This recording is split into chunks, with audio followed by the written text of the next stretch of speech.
Ara frottait le sol de la cuisine du château lorsqu'elle entendit le vacarme. Des éclats de voix, des bruits de pas précipités, le fracas d'une activité urgente. Elle garda la tête baissée et continua sa tâche. Peu importait la crise qui secouait les étages supérieurs du château, cela ne la concernait pas.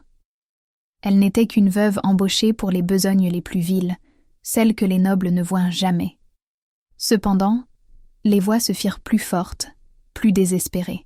Elle saisit des bribes de conversation, tandis que des serviteurs passaient en courant. Le roi se meurt. Tous les guérisseurs ont échoué. Il lui reste des jours, peut-être des heures. Sa Majesté a accepté la mort. Les mains d'Ara s'immobilisèrent sur sa brosse.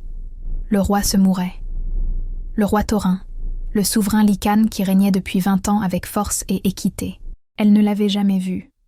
Après tout, les femmes comme elle ne voient pas les rois. Mais elle avait entendu les domestiques parler de lui, avec une affection sincère, ce qui était rare. Elle se remit au travail, tentant d'ignorer le chaos grandissant. Ce n'était pas à elle de se soucier de l'agonie des rois. Elle avait son propre deuil à porter. Son mari, James, était décédé 6 mois plus tôt, ne lui laissant que des dettes et ce travail de laveuse de sol au château. Quelques heures plus tard, alors qu'Ara vidait de l'eau sale à l'extérieur, elle surprit 2 guérisseurs en pleine discussion. « C'est un poison, j'en suis certain, mais rien de ce que j'ai tenté n'a fonctionné. Les médecins royaux sont déroutés. Ils n'ont jamais rien vu de tel. Sa Majesté s'affaiblit d'heure en heure. La guérison Lycanes ne s'opère pas. Quelque chose la bloque. » Le cœur d'Ara rata un battement. Un poison qui bloquait la guérison. Elle connaissait ce poison. James lui en avait parlé avant de mourir. Le poison de la voile d'épine, issu d'une plante qui poussait au plus profond de la forêt. C'était une substance rare, qui ne touchait habituellement que les gens du commun l'ingérant par accident. Mais il était mortel et nécessitait un antidote spécifique que la plupart des guérisseurs instruits ignoraient, car ils ne soignaient jamais les roturiers. Elle aurait dû se taire, se mêler de ses affaires. Mais si le roi souffrait de la voile d'épine, et que personne ne connaissait le remède, il mourrait. Quelque chose en elle ne pouvait s'y résoudre, pas alors qu'elle savait comment le sauver. Ara posa son seau et s'approcha des guérisseurs d'un pas hésitant. « Excusez-moi, messieurs. Je n'ai pu m'empêcher d'entendre parler du poison qui bloque la guérison. Le roi présente-t-il aussi des marques noires s'étendant à partir de la plaie?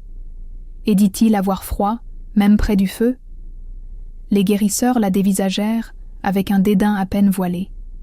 L'un était âgé, arborant une longue barbe blanche, l'autre, d'âge mûr, portait des robes coûteuses. Tous 2 la considéraient manifestement comme insignifiante. « Qui êtes-vous » demanda l'aîné. « Elara, monsieur. Je travaille aux cuisines, mais mon défunt mari était herboriste et apothicaire. Il m'a tout appris sur les poisons et leurs remèdes. Ce que vous décrivez ressemble au poison de la voile d'épine. » Le plus jeune guérisseur se moqua d'elle. « La voile d'épine, c'est un poison vulgaire qui touche les paysans assez sots pour manger n'importe quelle plante. Sa Majesté est un roi Lycanes. Il ne serait pas terrassé par quelque chose d'aussi banal. Pourtant, s'il s'agit bien de cela, je connais l'antidote. C'est simple, mais il doit être préparé avec une précision absolue, sinon il n'agira pas. Votre mari était un sorcier de campagne vendant des remèdes de bonne femme à des villageois ignorants, trancha froidement le vieux guérisseur. Nous sommes des médecins formés, qui avons étudié pendant des décennies. Nous n'avons que faire des conseils d'une servante de cuisine. Mais monsieur, si j'ai raison, vous n'avez pas raison. Retournez à vos corvées et laissez la médecine à ceux qui la comprennent. Ara voulut insister, mais elle vit la finalité dans leur regard. Ils ne l'écouteraient jamais.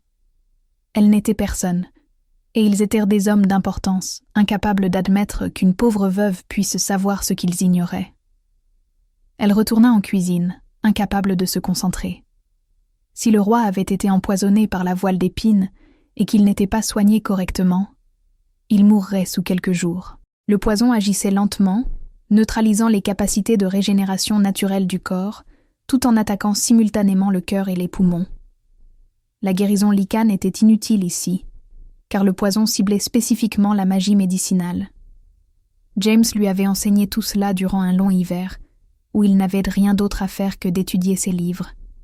Il lui avait fait mémoriser la recette de l'antidote et s'exercer à sa préparation, jusqu'à ce qu'elle puisse le faire en dormant. « La connaissance est une richesse, » disait-il, « surtout celle qui sauve des vies. » Mais à quoi servait ce savoir si personne ne l'écoutait?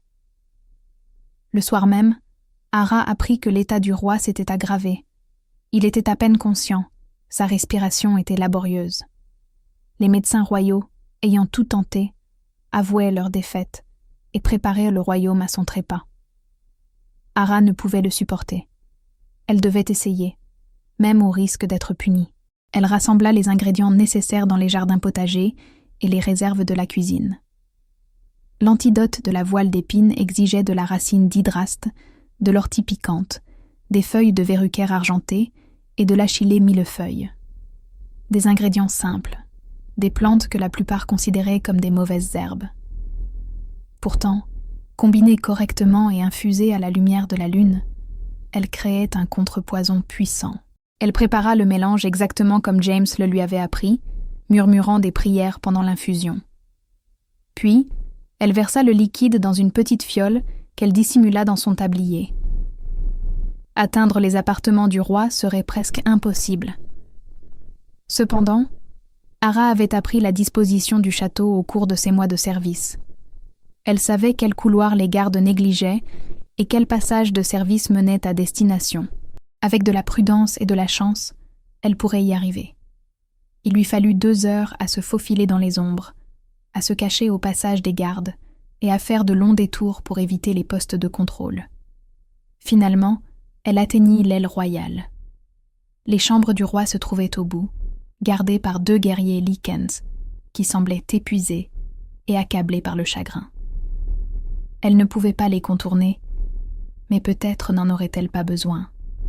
Elle attendit que les gardes soient distraits par un serviteur apportant de la nourriture pour se glisser dans la pièce adjacente. C'était un bureau relié à la chambre royale par une porte intérieure. La porte était fermée, mais pas verrouillée. Manifestement, personne ne s'attendait à une menace venant de l'intérieur du château. Elle l'ouvrit avec précaution et entra. Le roi reposait dans un lit immense, si immobile qu'il semblait déjà mort. Cependant, elle entendit son souffle court et vit le léger soulèvement de sa poitrine. Il était inconscient, le visage pâle et émacié. Et là, juste au-dessus de son col, apparaissaient les marques noires caractéristiques de la voile d'épine, irradiant d'une blessure à l'épaule. Elle avait vu juste. Ara s'approcha du lit, le cœur battant à tout rompre. De près, elle vit qu'il était plus jeune qu'elle ne l'avait imaginé, environ 35 ans, beau malgré son état agonisant, avec des cheveux sombres et des traits marqués. C'était le roi. Si elle était surprise ici, elle serait exécutée pour avoir osé l'approcher. Mais si elle ne faisait rien, il mourrait. Elle sortit la fiole et versa doucement une petite quantité d'antidote dans sa bouche, inclinant sa tête pour l'aider à déglutir. Il ne réagit pas, mais le liquide passa. Elle répéta l'opération plusieurs fois jusqu'à ce qu'il ait consommé toute la dose. Ensuite, elle fit une chose qui lui vaudrait certainement la mort si quelqu'un la voyait. Elle posa sa main sur son cœur et ferma les yeux, se concentrant sur le poison dans son organisme. James lui avait appris que la voile d'épine n'attaquait pas seulement le corps, elle attaquait la volonté de vivre, poussant les victimes à abandonner le combat. L'antidote contrerait les effets physiques. Mais quelqu'un devait donner à la victime une raison de lutter. « Votre Majesté, » murmura-t-elle, sachant qu'il ne pouvait l'entendre, « je ne sais pas si cela fonctionnera, mais vous devez vous battre. Votre peuple a besoin de vous. N'abandonnez pas. » Elle sentit une chaleur sous sa paume. Quelque chose bougeait. Un instant, elle aurait juré que son cœur battait plus fort, mais ce n'était probablement que le fruit de son imagination. « Que faites-vous » Ara se retourna brusquement pour trouver un garde sur le pas de la porte, l'épée au clair. Derrière lui, d'autres gardes s'engouffrèrent dans la pièce. « J'essayais d'aider, » dit Ara en levant les mains. « Le roi a été empoisonné par la voile d'épine. Je lui ai donné l'antidote. Vous l'avez empoisonné ?» Le garde la saisit brutalement, l'éloignant du lit. « Assassin ! Le roi se meurt. Et vous ?»« Je ne l'ai pas empoisonné. Je tente de le sauver. Dans quelques heures, les marques noires commenceront à s'estomper. Sa respiration s'améliorera. Si j'ai tort, exécutez-moi. Mais si j'ai raison, il vivra. » Le vacarme attira les guérisseurs. Le vieux médecin entra dans la chambre, vit Ara tenue par les gardes et devint rouge de fureur. « Vous, je vous avais dit de rester à l'écart. Qu'avez-vous fait ? Je lui ai donné l'antidote pour la voile d'épine. Celui que vous avez refusé de considérer parce que vous le trouviez indigne de vous. La voile d'épine ? Impossible. Sa Majesté ne serait jamais... Regardez les marques qui partent de sa blessure. Des veines noires. C'est exactement la voile d'épine. Et il a froid malgré le feu, n'est-ce pas ? C'est un autre symptôme. Vous étiez tellement obsédé par les poisons exotiques que vous avez manqué le plus commun. Le médecin examina les marques sur la peau de Thorin et pour la première fois, Ara vit le doute sur son visage. Cela y ressemble, en effet, mais la voile d'épine n'affecte pas les lichens. Elle affecte n'importe qui si la dose est assez forte et délivrée directement dans le sang. Il a été blessé, n'est-ce pas ? Quelqu'un a pu empoisonner une lame. Le garde la tenait toujours fermement, prêt à la traîner au cachot. Mais le médecin étudiait Thorin plus attentivement, vérifiant son souffle et son pouls. « Nous saurons d'ici demain matin si elle dit la vérité », intervint le jeune guérisseur. « L'antidote de la voile d'épine agit vite s'il est administré correctement. Si elle a raison, les marques s'estomperont et son souffle s'améliorera. Si elle a tort... » Il la regarda froidement. « C'est l'exécution pour s'être approché du roi sans permission. »« Je comprends, » répondit doucement Ara. On la jeta dans une cellule sous le château pour attendre l'aube. Ara s'assit sur le sol de pierre froide et pria tous les dieux possibles pour avoir eu raison, pour que l'antidote fonctionne et que le roi survive. Elle avait fait tout ce qu'elle pouvait. Le reste était entre les mains du destin. L'aube arriva lentement. Ara n'avait pas dormi, respirant à peine. Quand les gardes vinrent enfin la chercher, elle ne put lire leur expression. Ils la conduisirent à travers le château, non pas vers le billot, mais vers les appartements royaux. Le vieux médecin l'attendait, l'air embarrassé. « Les marques s'estompent », dit-il d'un ton guindé. La respiration de Sa Majesté s'est nettement améliorée. Il reste inconscient, mais semble être dans un sommeil réparateur naturel, plutôt que dans un coma dû au poison. Un soulagement si intense envahit Ara qu'elle faillit s'effondrer. Il va vivre. Si l'amélioration se poursuit, oui, vous aviez raison. C'était bien la voile d'épine, instillée par sa blessure de guerre il y a 3 jours. Nous le traitions pour des toxines exotiques, alors que le coupable était une plante commune. Le médecin semblait souffrir, chaque mot lui arrachant une grimace. Vous avez sauvé la vie du roi, là où nous avons échoué. Je suis simplement heureuse qu'il survive. Cependant, il y a une complication. La voile d'épine, même avec l'antidote, laisse le patient épuisé. La guérison lichane de Sa Majesté reviendra, mais lentement. Il aura besoin de soins constants pendant au moins 1 semaine, peut-être plus. Vos guérisseurs peuvent s'en charger. Nous le pourrions, mais Sa Majesté a demandé à vous voir. Il est conscient. Il s'est réveillé il y a 1 heure, faible mais lucide. Il a entendu les gardes discuter de ce qui s'est passé et a exigé de voir la femme qui l'a sauvé. L'expression du médecin suggérait qu'il trouvait cela fort irrégulier. « Voulez-vous le voir ? Je ne suis qu'une servante de cuisine, je ne peux pas... » Le roi a requis votre présence. On ne refuse rien à un roi. Ils la ramenèrent dans les appartements royaux, mais cette fois par la porte principale, comme une véritable visiteuse, et non comme une criminelle. Thorin était redressé dans son lit, encore pâle, mais bel et bien vivant. Ses yeux gris étaient vifs, la suivant du regard tandis qu'elle s'approchait nerveusement. « Vous êtes Elara », dit-il. Sa voix était éraillée, mais plus forte qu'elle ne l'espérait. « Oui, votre Majesté. On m'a dit que vous m'aviez sauvé la vie. que vous m'aviez donné un antidote alors que mes propres guérisseurs avaient abandonné. J'ai reconnu le poison, votre majesté. Mon défunt mari était herboriste. Il m'avait tout appris sur la voile d'épines. La voile d'épines. Thorin regarda le guérisseur debout à proximité. Ainsi, j'ai été terrassé par un poison de paysan parce que mes médecins émérites étaient trop fiers pour envisager des explications simples. Le guérisseur rougit. Votre majesté, nous nous sommes trompés. Alors que cette veuve avait raison. Laissez-nous. Je souhaite m'entretenir avec elle en privé. Les guérisseurs sortirent à contre-cœur.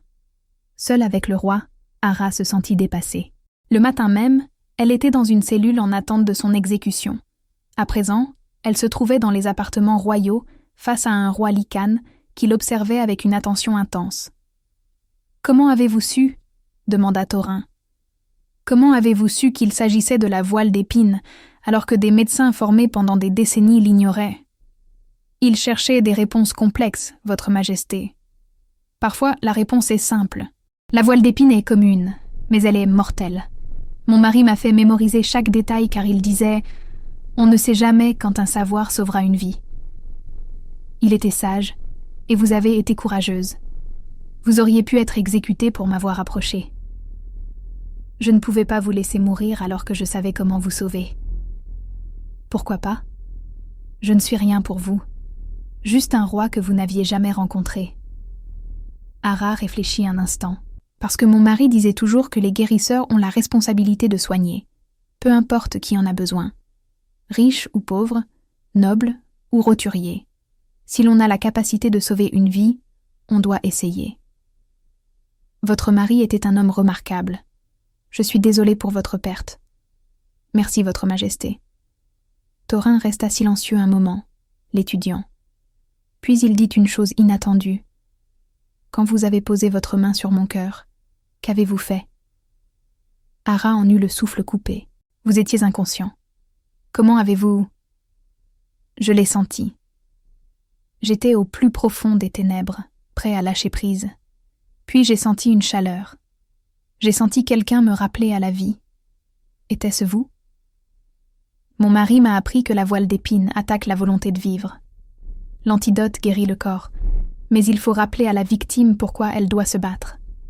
Je sais que cela semble insensé. Ce n'est pas insensé. Ça a fonctionné. Votre voix m'a ramené du bord du gouffre. Son expression devint plus intense. Elara, je dois vous dire quelque chose. Quand vous m'avez touché, quand vous m'avez rappelé, j'ai ressenti quelque chose. Le lien de parenté spirituelle. Hara le fixa, persuadé d'avoir mal entendu. Le quoi ? Le lien de l'âme sœur. La connexion Lycanes vers un partenaire destiné. J'ai senti le lien se nouer lorsque votre main a touché mon cœur. Vous êtes mon âme sœur, Elara. Ce n'est pas possible. Je suis une veuve, une servante. Vous êtes un roi. Le lien des âmes sœurs ne se soucie pas du statut. Il se soucie des âmes. Et mon âme a reconnu la vôtre à l'instant où vous m'avez arraché à la mort. Hara ne savait que répondre. C'était trop. Elle était venue sauver un roi mourant. Et voilà que ce roi prétendait qu'elle était sa compagne destinée. Votre Majesté, vous vous remettez à peine du poison. Peut-être êtes-vous confus. Je ne suis pas confus. Je sais ce que j'ai ressenti. Thorin tenta de se redresser davantage, grimaça et se rallongea. Mais je sais aussi que tout cela est accablant pour vous. Vous venez de perdre votre mari. Vous êtes en deuil. La dernière chose dont vous avez besoin, c'est d'un roi déclarant un lien d'âme sœur. Je ne comprends rien à tout cela. Alors, laissez-moi être clair. Vous m'avez sauvé la vie. Cela seul vous vaut ma gratitude et toute récompense que vous demanderez. Le lien de l'âme sœur est autre chose. Je le ressens, mais je ne vous forcerai à rien. Vous êtes libre de partir, de reprendre votre vie, de m'oublier si vous le souhaitez. Vous me laisseriez partir, même avec ce lien ? Même alors, vous disposez de votre propre volonté, Elara. Elle le regarda. Ce roi puissant qui lui offrait des choix au lieu de lui imposer des ordres. Le guérisseur a dit que vous aviez besoin de soins pendant au moins une semaine. C'est vrai. Et je vous ai demandé spécifiquement parce que vous connaissez la voile d'épine mieux qu'eux. Vous savez quoi surveiller, comment traiter les complications. Et aussi, il marqua une pause, parce que votre présence me rend plus fort, plus en sécurité, comme si je pouvais vraiment guérir. C'est le lien qui parle. Peut-être, ou peut-être êtes-vous simplement une présence apaisante. Il sourit légèrement. Resterez-vous ? Juste le temps de ma guérison. Ensuite, vous déciderez de ce que vous voulez faire pour tout le reste. Ara savait qu'elle devrait dire non, fuir cette situation avant qu'elle ne se complique. Mais elle ne le pouvait pas. Une part d'elle, un instinct profond, lui dictait de rester. Je resterai jusqu'à ce que vous soyez rétabli, mais je ne promets rien au-delà. C'est tout ce que je demande. Au cours de la semaine suivante, Ara s'occupa personnellement de Thorin. Elle préparait ses médicaments, surveillait ses symptômes et gérait sa convalescence. Les guérisseurs royaux étaient de présent, mais visiblement mécontents de recevoir des ordres d'une ancienne servante. Thorin avait toutefois été clair. Ara dirigeait ses soins, et personne ne contredisait le roi. Les 2 premiers jours furent critiques. Le corps de Thorin luttait contre les résidus de poison, tout en essayant de relancer sa guérison naturelle. Ara dormit à peine, vérifiant son état toutes les quelques heures. « Vous devez vous reposer », lui dit Thorin le 2e soir. Sa voix était encore faible, mais plus claire. « Vous vous épuisez. »« Je vais bien. Votre pouls est encore irrégulier. Je dois le surveiller. Mon pouls ira bien pendant quelques heures si vous dormez. » La voile d'épine peut causer une défaillance cardiaque durant la phase de récupération si elle n'est pas gérée avec soin. James a perdu un patient ainsi autrefois. Je ne laisserai pas cela vous arriver. Thorin étudia son visage, voyant les cernes sous ses yeux. Et Lara, quand avez-vous pris un vrai repas pour la dernière fois ? Elle dut réfléchir. Hier matin, je crois. C'est inacceptable. Vous ne pourrez pas me soigner si vous vous effondrez d'épuisement. Il parvint à s'asseoir légèrement. Il y a une chaise près du lit. Asseyez-vous. Je ferai apporter de la nourriture pour nous 2 et vous mangerez en même temps que moi. Ensuite, vous dormirez dans cette chaise où vous pourrez encore me surveiller tout en vous reposant réellement. Votre Majesté, c'est un ordre de votre roi. Et mon nom est Thorin. Utilisez-le. Ils mangèrent donc ensemble. Pour la première fois depuis le début de cette aventure, Ara sentit la tension dans ses épaules s'apaiser un peu. Thorin lui posa des questions sur sa vie avant le château, sur James, sur leur rencontre. « Il est venu dans mon village vendre des remèdes, » dit-elle avec un doux sourire. J'avais 16 ans et je pensais tout savoir. Je lui ai dit que ses prix étaient trop élevés et ses remèdes probablement faux. Il a ri et a proposé de m'apprendre l'herboristerie pour que je puisse juger par moi-même. Et vous avez accepté ? Oui. J'ai passé tous mes après-midi pendant 1 mois à apprendre de lui. À la fin, j'étais amoureuse à la fois du savoir et de l'homme. Son sourire s'effaça. Nous avons eu 8 belles années. Pas assez, mais de très belles années. Il vous a bien enseigné. Son savoir continue de vivre à travers vous. C'est ce qui me fait avancer. Savoir que ce qu'il m'a appris compte encore, sauve encore des vies. Elle découvrit que Thorin n'était pas du tout comme elle l'imaginait. Il était patient dans la douleur, ne se plaignant jamais même quand les traitements étaient mis pénibles. Il était curieux de ses méthodes, posant des questions pertinentes sur l'usage de certaines herbes. Et pour un roi, il était étonnamment facile de lui parler. « Parlez-moi du lien d'âme-sœur », demanda-t-elle un après-midi, alors qu'elle préparait un cataplasme. « Je ne comprends pas comment cela fonctionne. »« C'est instinctif, » expliqua Thorin. « Les lycans peuvent assentir leur partenaire destiné, généralement par l'odeur ou le toucher. Quand j'ai senti votre main sur mon cœur, me ramenant de la mort, mon loup vous a reconnu instantanément. C'est comme trouver une part de soi que l'on ne savait pas manquante. Et vous en êtes certain ? Même si nous nous connaissons à peine, le lien est certain. Mes sentiments se développent encore. mais la reconnaissance est absolue. Vous êtes mon âme sœur. Rien ne changera cela. Et si je ne peux pas y répondre, je suis encore en deuil. Alors le lien demeure, et je reste seule. Mais vous n'en resterez pas moins mon âme sœur, que nous agissions en conséquence ou non. Je ne peux changer ce que le destin a décidé. Cela semble bien solitaire pour vous. J'ai été seule pendant 20 ans. J'en ai l'habitude. Il lui prit doucement la main. Mais je préfère être seule plutôt que de vous forcer à quoi que ce soit si vous n'êtes pas prête. Prenez tout le temps qu'il vous faudra. Je suis patient. Le 3e jour, Thorin fut assez fort pour s'asseoir correctement et faire de courtes marches dans sa chambre. Ara restait près de lui, prête à le rattraper s'il trébuchait, mais sa force de licane revenait rapidement. « Vous êtes une excellente guérisseuse », observa Thorin. « Meilleure que beaucoup de ceux que j'ai rencontrés avec des décennies de formation. J'ai simplement eu le meilleur des professeurs. Non, c'est plus que cela. Vous avez de l'instinct. Vous remarquez des détails que les autres ignorent. La façon dont vous avez repéré ces ingrédients intervertis hier, la plupart des guérisseurs ne s'en seraient rendus compte qu'une fois trop tard. James disait toujours, un bon guérisseur utilise tous ses sens. La vue, l'odorat, le toucher, et même le goût si nécessaire. Il m'a appris à faire confiance à mes intuitions. Il vous a bien formé? Avez-vous déjà envisagé une formation officielle? Il y a une académie de médecine dans la capitale. Il n'accepte pas les femmes du commun, surtout pas les veuves sans relation. Il le ferait si leur roi le leur ordonnait. Ara s'arrêta de marcher et le regarda. Pourquoi feriez-vous cela? Parce que vous avez un don qui mérite d'être cultivé. Parce qu'un savoir comme le vôtre ne devrait pas être limité par le rang social.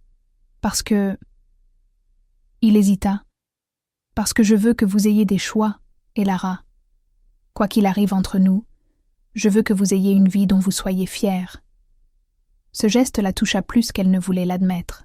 Ce roi, qui ne lui devait rien d'autre qu'un salaire pour ses services, lui offrait des opportunités dont elle n'avait jamais osé rêver. Elle découvrit aussi que Thorin possédait un humour pince sans rire qui émergeait à mesure qu'il reprenait des forces. Lorsque le jeune guérisseur tenta d'imposer un traitement qu'Ara jugeait inadéquat, Thorin intervint avec tact.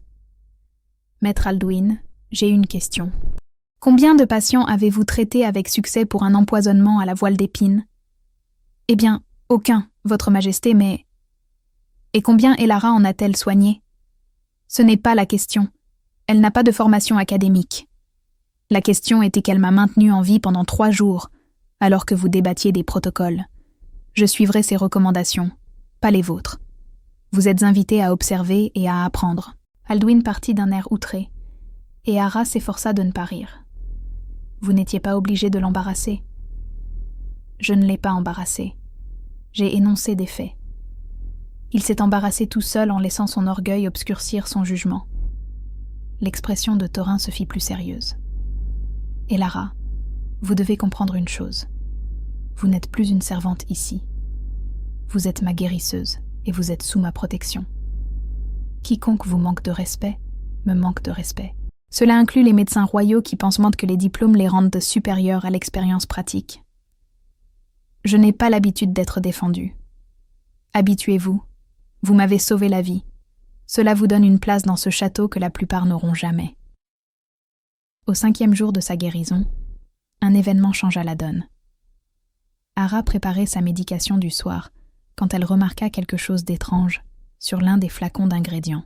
Les feuilles de verrucaire argentées n'avaient pas la bonne couleur, tirant un peu trop sur le jaune. Elle ouvrit le flacon, sentit le contenu et se figea. « Qu'y a-t-il » demanda Thorin depuis son lit. « Ce ne sont pas des feuilles de verrucaire. Quelqu'un les a changées. » Elle saisit un autre flacon. « Et ce n'est pas de l'hydraste, c'est de la racine d'épinier. Elles se ressemblent, mais l'épinier renforce le poison au lieu de le combattre. Quelqu'un a saboté vos réserves. Très récemment, tout était correct ce matin lors de la dose de midi. » L'esprit d'Ara s'emballa. « Quelqu'un veut que votre état empire. Quelqu'un veut votre mort. » La même personne qui m'a empoisonné au départ, conclut Thorin en tentant de se redresser, le regard dur. Ils sont encore au château. Et ils savent que je suis soignée. Alors ils s'en prennent à mes remèdes. La peur la saisit. Votre Majesté, si j'avais utilisé cela ce soir, la réaction aurait pu vous tuer. Mais vous l'avez remarqué, votre savoir m'a encore sauvée. On frappa à la porte, et le jeune guérisseur entra avec une boisson. Le tonique du soir pour votre Majesté. Je l'ai préparé personnellement pour m'assurer que... Arrêtez. Ara s'interposa entre le guérisseur et Thorin. Laissez-moi examiner cela d'abord. Le guérisseur parut offensé. Je prépare des toniques depuis des décennies. Je n'ai pas besoin qu'une servante de cuisine. Laissez-la vérifier, ordonna Thorin. À contre-cœur, le guérisseur tendit la coupe. Ara la sentit, puis posa une goutte sur sa langue et recracha aussitôt. Extrait de voile d'épines concentré. Ce n'est pas un remède, c'est du poison. Le guérisseur devint livide. C'est impossible. Je l'ai fait moi-même à partir des stocks royaux. Lesquels ont été compromis, dit Ara en regardant Thorin. Quelqu'un a accès aux fournitures médicales. Ils ont remplacé les vrais médicaments par des poisons ou des substituts inefficaces. Thorin appela ses gardes immédiatement. L'enquête qui suivit révéla une conspiration glaçante. Le vieux médecin, Maître Corvin, était à la solde du duc Blackwood depuis plus d'1 an. Le complot était sophistiqué, conçu pour faire croire que le roi mourait des complications de ses blessures de guerre, plutôt que d'un empoisonnement délibéré. Le plan initial était de vous empoisonner lentement sur plusieurs mois, expliqua le capitaine de la garde après l'arrestation de Corvin, pour simuler une maladie dégénérative. Mais quand vous avez été blessé à la frontière, ils y ont vu une opportunité. Empoisonner la plaie directement et accuser la blessure. Et quand le traitement d'Elara a commencé à fonctionner, ils ont paniqué, acheva Thorin d'un ton sombre. Exactement. Corvin a tenté de saboter ses fournitures en espérant que votre état s'aggraverait avant que l'on ne soupçonne quoi que ce soit. Voyant que cela échouait, il a préparé lui-même le tonique empoisonné en dernier recours. Le duc et son neveu furent arrêtés la nuit même avec 3 autres complices au sein du château. L'ampleur du complot choqua tout le monde.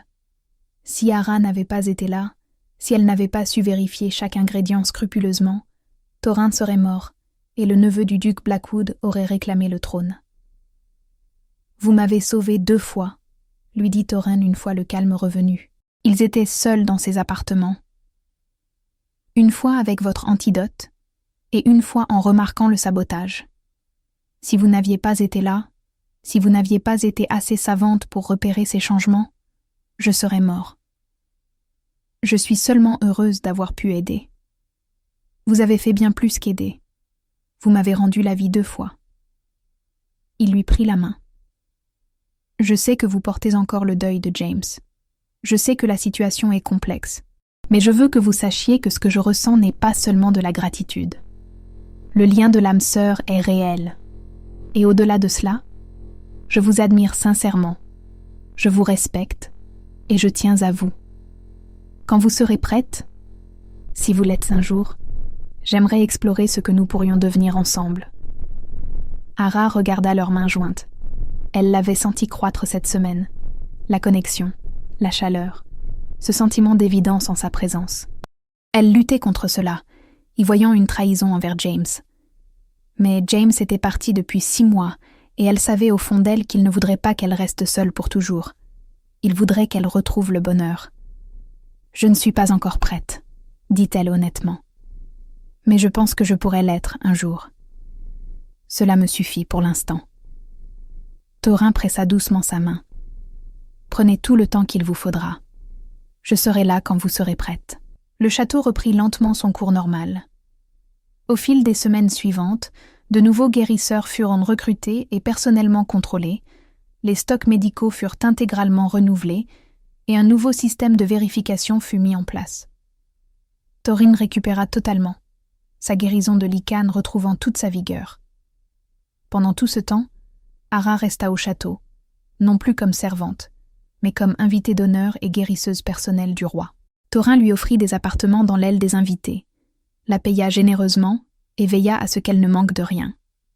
Mais plus que le confort matériel, il lui donna du temps, le temps de pleurer, de réfléchir, de guérir de ses propres blessures. Il ne la pressa jamais. Pourtant, il était toujours présent, dînant avec elle la plupart des soirs, se promenant dans les jardins, discutant de tout, de la politique à la philosophie, ou de la meilleure façon de faire infuser des herbes médicinales. « Vous me faites la cour », observa Ara un soir, environ 6 semaines après l'avoir sauvée. « Est-ce que ça marche ?»« C'est déroutant. Je me sens coupable d'apprécier votre compagnie, comme si je trahissais James. Pensez-vous qu'il voudrait que vous soyez seul pour toujours ? Non. Il serait furieux contre moi si je refusais d'être heureuse à cause de lui. » Elle sourit tristement. Il disait toujours qu'il me restait trop de vie à vivre pour la gâcher à être triste. Il semble avoir été un homme sage qui vous aimait énormément. C'était le cas. Ara regarda Thorin. Et je pense qu'il vous apprécierait. Vous êtes tous deux des guérisseurs à votre façon. Il soignait les corps, vous soignez les royaumes. J'aimerais aussi soigner votre cœur, si vous me le permettez. Un jour peut-être. 3 mois plus tard, Ara se promenait dans les jardins du château. Thorin avait insisté pour qu'elle quitte les quartiers des domestiques pour de vraies chambres de maître. Il avait remboursé toutes les dettes de James, mais par-dessus tout, il lui avait donné de l'espace pour faire la paix avec le passé. Il l'avait courtisée avec patience. Ils avaient à partager des repas, des marches, de longues conversations sur tout et rien. Ara avait découvert que Thorin était bon, intelligent, et portait le fardeau de régner seul. Il avait appris qu'elle était forte, érudite, et que si elle portait encore sa peine, elle réapprenait à sourire. Le lien s'était renforcé. Désormais, quand ils se touchaient, elle le ressentait clairement, la connexion, la certitude qu'ils étaient faits l'un pour l'autre. Elle trouva Thorin près de la fontaine, lisant des rapports comme à son habitude. Il leva les yeux à son approche, et son visage s'illumina d'un bonheur sincère. « Elara, je ne vous attendais pas avant le dîner. Je voulais vous parler de quelque chose. Bien sûr, asseyez-vous. » Elle s'installa sur le banc à ses côtés, rassemblant son courage. « Vous avez été très patient avec moi, me laissant l'espace pour faire mon deuil, pour m'ajuster, pour comprendre mes sentiments. Vous aviez besoin de temps, je le comprends. Oui, et j'en suis reconnaissante. Mais Thorin, je crois que je suis prête maintenant. Prête à accepter le lien. Prête à voir où cela nous mène. » Son expression se transforma, emplie d'espoir. « Vous en êtes sûre ? » ?»« J'en suis sûre. James aura toujours une place dans mon cœur, mais il y a de la place pour vous aussi. J'ai lutté contre cette connexion par culpabilité, comme si je trahissais sa mémoire. Mais j'ai réalisé qu'il serait en colère contre moi si je refusais le bonheur. Il voudrait que je vive, que j'aime à nouveau. Il le voudrait. Et je le veux avec vous. » Elle prit sa main. « Je vous aime, Thorin. C'est différent de ce que je ressentais pour James, mais c'est tout aussi réel, tout aussi fort. » Thorin la prit dans ses bras, la serrant contre lui comme un trésor précieux. « Je vous aime aussi.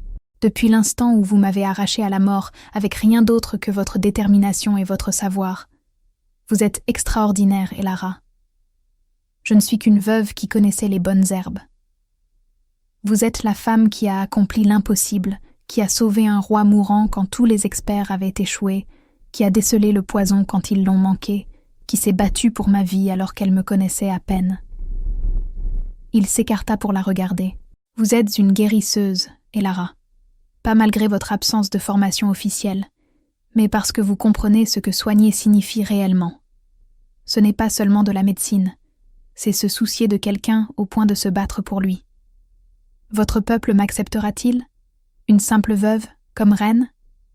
Ils vous adoreront. Vous avez sauvé leur roi. Et quand ils verront à quel point vous êtes brillante, à quel point vous êtes dévouée, ils se demanderont comment ils ont pu se passer de vous. » Ils se marièrent un mois plus tard, lors d'une cérémonie qui honorait à la fois leur lien et la mémoire de James. Ara portait un pendentif contenant des herbes du jardin de James, un rappel qu'il avait rendu tout cela possible en lui transmettant son savoir. Thorin comprenait. Il n'essaierait jamais de remplacer James, il respecterait toujours cet amour passé. Ensemble, ils bâtissaient quelque chose de nouveau, honorant le passé tout en regardant vers l'avenir. En tant que reine, Ara fonda une école de médecine qui accueillait les étudiants sans distinction de rang ou de fortune. Elle enseignait que le savoir peut venir de partout, que les remèdes populaires peuvent être aussi précieux que la médecine académique, et que la guérison requiert à la fois de la compétence et de la compassion. Le vieux médecin qui avait tenté de tuer Thorin fut exécuté. Mais Ara travailla avec les jeunes guérisseurs restants, leur enseignant les poisons communs et les remèdes à base de plantes. Beaucoup furent étonnamment impatients d'apprendre une fois leur orgueil mis de côté. « Vous avez révolutionné la médecine dans mon royaume », lui dit Thorin un soir, alors qu'ils étudièrent des candidatures pour l'école. « J'ai simplement partagé ce que James m'a appris. Vous avez fait plus que cela. Vous avez prouvé que la sagesse ne nécessite pas de titres ronflants ou de formation onéreuse. Vous avez prouvé qu'une pauvre veuve pouvait sauver un roi là où de riches médecins échouaient. J'ai prouvé que mon mari était un homme brillant, qui méritait plus de reconnaissance qu'il n'en a eu. Son héritage vivra à travers vous et à travers chaque guérisseur que vous formerez. C'est cela l'immortalité, Elara. » Des années plus tard, quand on demandait comment le roi Thorin avait survécu à la voile d'épines alors que tout le monde le croyait perdu, l'histoire apportait toujours de l'espoir. Une pauvre veuve, armée seulement du savoir de son défunt mari et du courage de risquer l'exécution, avait sauvé le roi quand tous les maîtres avaient échoué. Elle avait accompli l'impossible, non par magie ou par miracle, mais par la connaissance, la compassion et la volonté d'agir quand tous les autres avaient abandonné. Et le roi qu'elle avait sauvé était devenu son âme sœur, son partenaire, son amour.